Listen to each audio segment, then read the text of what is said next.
Duvant video. Alright, welcome back. This is episode 3, Contra 3 Alien Wars. There's not too much to say about this game, except from a personal standpoint. This was the first SNES game I ever saw or played.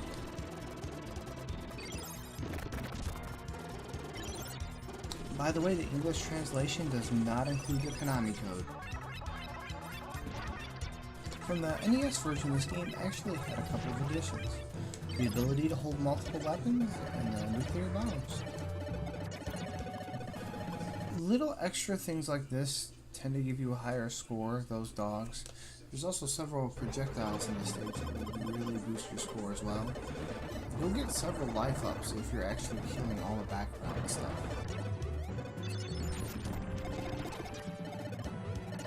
A quick thing about the heat-seeking weapon, it's really good for minor enemies like this, but as far as when you fight bosses, the damage is the lowest in the game, so I'd avoid using that weapon on boss enemies. Alright, so there's not much to say about the first stage, so we'll just jump to the first boss. The cluster missiles, that's the strongest weapon you can get if you can fight him directly. Just by throwing an extra nuke, you can kill him before he's able to do anything.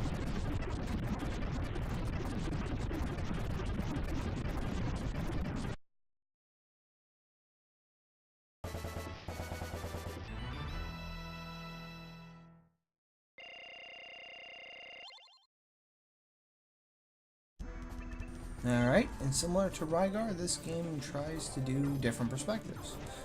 There are two stages that play like this, is an overhead view. They're fairly straightforward. You just destroy all the points on the map.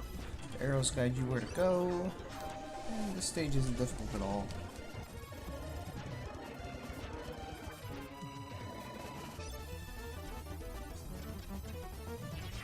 However, in this stage, a laser weapon helps a lot for the boss, and I'll show you just how much in a second.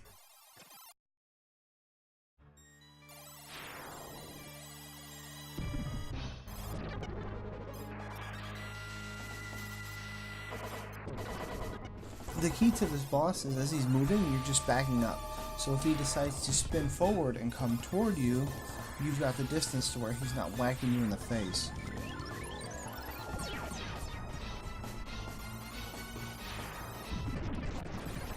And as you can see with the laser weapon, you make work of him very quickly.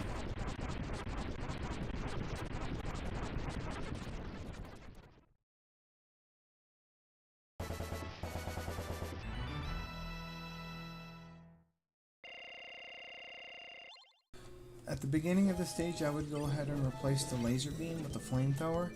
The laser isn't very useful in this stage.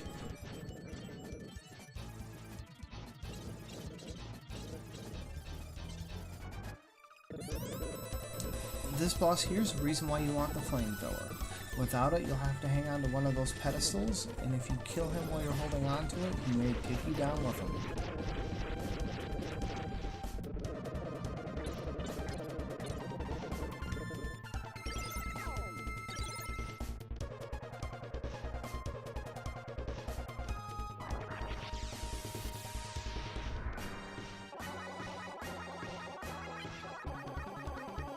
This part here, you're just going to keep climbing up and destroying the missiles as he fires them at you.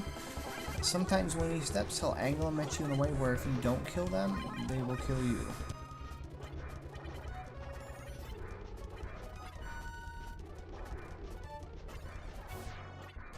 Alright, this is where the mini-boss fight begins. You want to be above him, so when he slams into the wall, you move faster climbing down than you do upward. Plus, you get a better angle to just rip into him with the cluster weapon.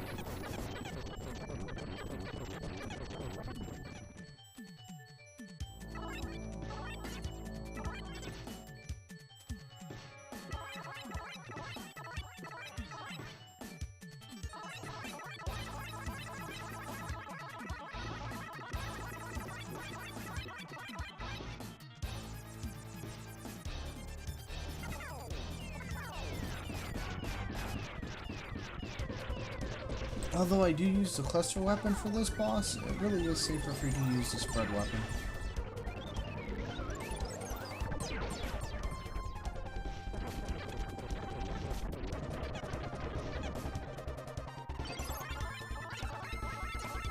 And again, killing the extra stuff just to increase your score.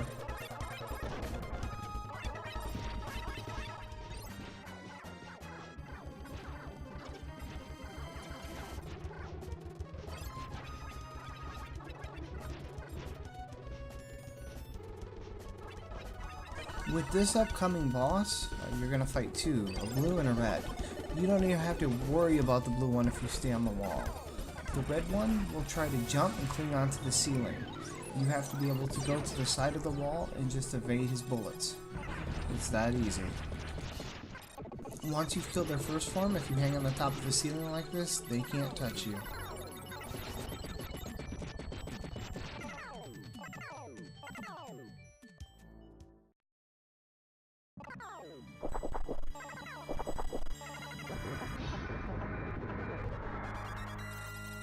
With this boss, you always start at the bottom because of the eye lasers, and then you're just going to run the room in a circle, letting the eye lasers chase you the longest path possible. You're going to keep rotating this in a circle, and you literally just repeat this pattern over and over and over again. You always want to hang on the side of the wall, because when he does these explosions, you can drop down. It's the easiest way to get to the other side of the screen. And he literally just loops the same pattern over and over again, so you just repeat it till he's dead.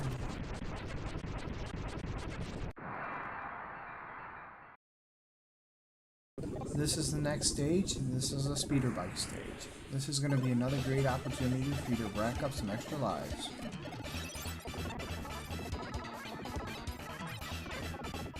If you stay toward the back of the screen, all you have to avoid are the bombs. You can touch the blue part, you just have to make sure you're jumping the explosions as soon as the bombs hit the ground.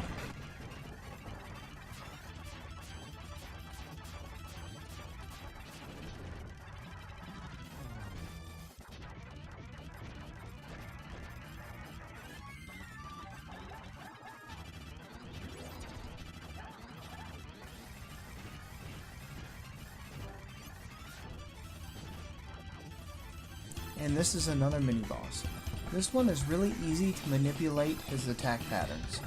You want to wait till he jumps up and then you get under him. As long as you're close to his legs, all he'll do is swing his legs, and you don't have to worry about any of his other attacks. Alright, next mini-boss is Rocket Man. You have to watch as he comes in like that because he can hit you and knock you off.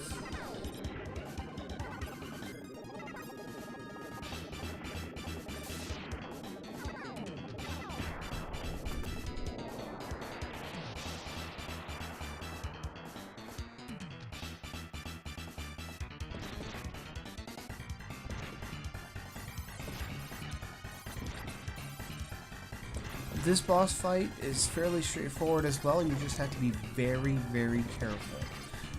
You're aiming at the weak spots at the top and bottom, but you have to make sure you're always at the very back of the screen so the bombs don't blow up while you're hanging on to them. We're also going to assume that all these missiles are just fired by Bruce Wayne, because god damn, this must cost a lot of money.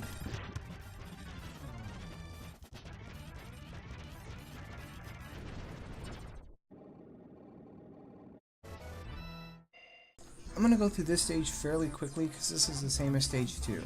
You pick your starting location and you just kill all the nodes.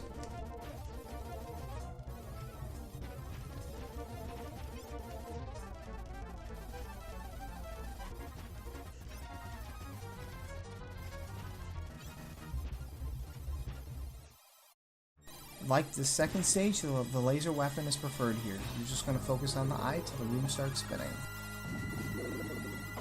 Once the room starts spinning, you're going to hold on to the L trigger to keep you as straight as possible.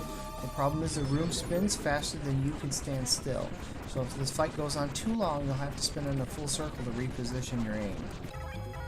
Alright, I'm going to jump to the first mini-boss to the last stage. You're going to want to focus on the alien sacks at the top and bottom of the screen. As you can see there, I just made a mistake and I wasn't close enough to the heart. If you're that close, the aliens won't jump down and hit you. Alright, from the last boss, you're just going to walk down a hallway to get to this one. If this one looks familiar, it's because it is. This is actually the last boss from Contra 2. With this boss, you want to watch the rain of the projectiles, but immediately after, you have to watch out for a laser beam that the alien shoots as well. Don't freak out when she burrows, you just stay to the back of the screen and there's nothing this boss can do to you. You do have to watch out for this dash here, but that's it, and then the pattern just repeats. And the next boss is Ridley from Metroid. With this boss, you're just working your way down the wall and up the wall. Your focus is the top of its head. Typically the red part of the eye, but you can also hit the very top there.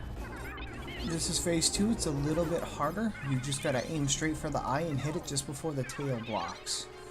Just make sure you're moving before that tail swipes. From here you've got one more boss to fight. Quick note, you won't see the real ending for the game unless you beat it on hard. Don't forget to like, comment, and subscribe. Thanks for watching.